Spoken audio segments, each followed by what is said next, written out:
एक दिन ना एक दिन जाए के है, लेकिन का गति हुई वहाँ घटिया पर भजन के माध्यम से कहे के हता कि अरे सोनावा सनी, अरे सोनावा सनी हमारे हीरा रे, अरे सोनावा सनीक हमार हीरा रे, जा रे गंगा जी के तीरा।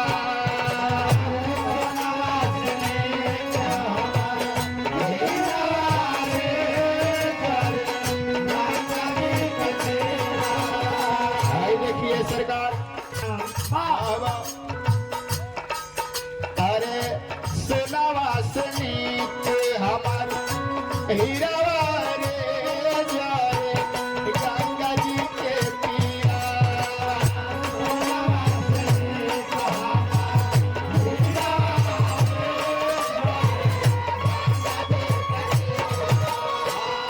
सोनावा सनी हमार हीरा रे, जा रे गंगा जी के तीरा।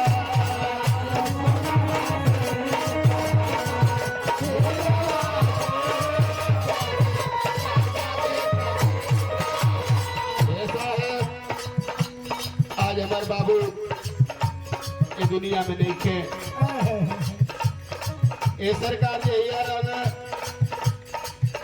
तैया दुआरी का काटी के रूप में रहने, आज ना हूं तो चीता जर गई, पूरा परिवार वियोग में बतावत है कैसे कैसे बाबू मोरा रहले तो गोदी में खेलावा,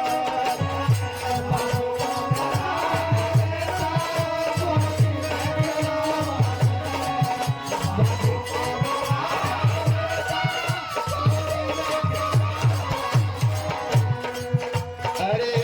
बाबू मोरा रहले तो गोदी में खेलावा,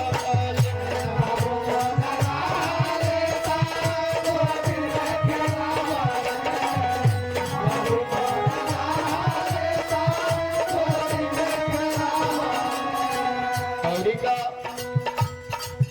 अरे अमरी धरा के हमके चले के सिखावा,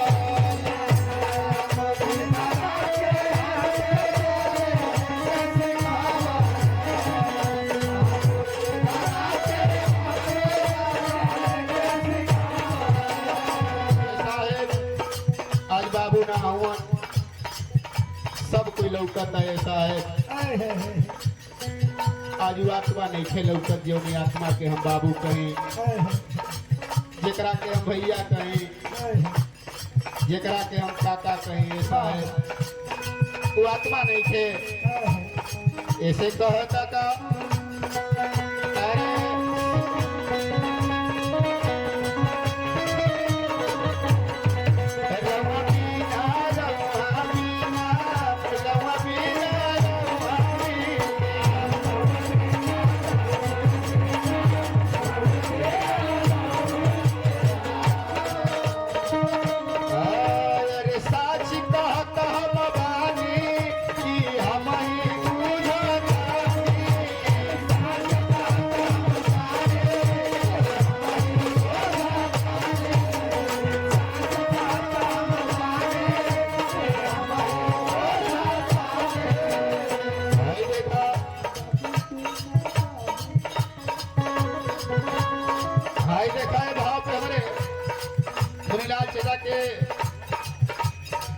पुत्र की ओर से बहुत बहुत रुपयों का मान सम्मान प्यार दुलार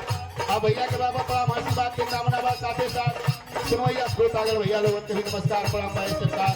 हाय देखी बहुत बहुत रुपयों से मान सम्मान एक बाबू की ओर से, ये बाबू के पार्टी की ओर से शुभ आशीर्वाद हो। मालिक से विनती है कि हे मालिक ये बचवा के जिससे गंगा जी के पानी बढ़े वैसे बचवा के जिंदगानी बढ़े, लेकिन कहे के हका अरे रवा बीना रवा बीना रवा बीना रवा बीना।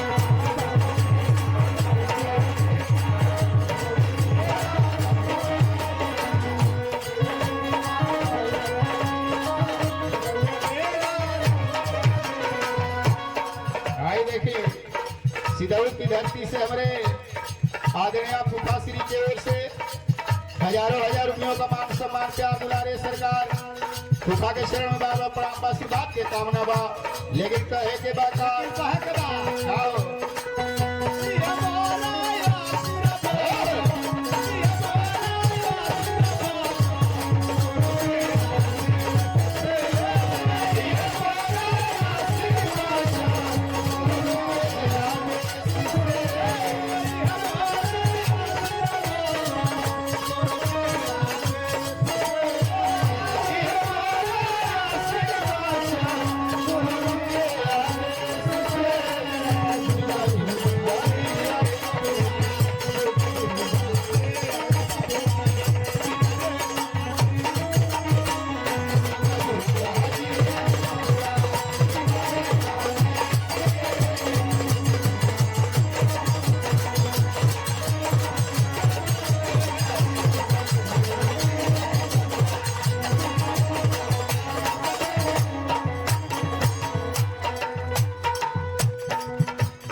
भारी भारी काटोरा